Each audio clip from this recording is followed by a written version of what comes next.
रामचन्द्राय जनकराजजामनोहराय मामकाभीष्टदाय महितमङ्गलम्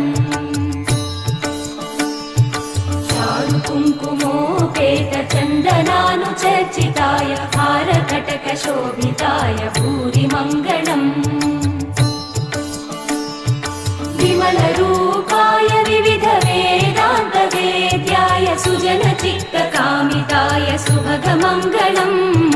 Ramdas मृदुलहृदय तामरसनिवासाय Swami भद्रगिरिवराय दिव्यमङ्गलम्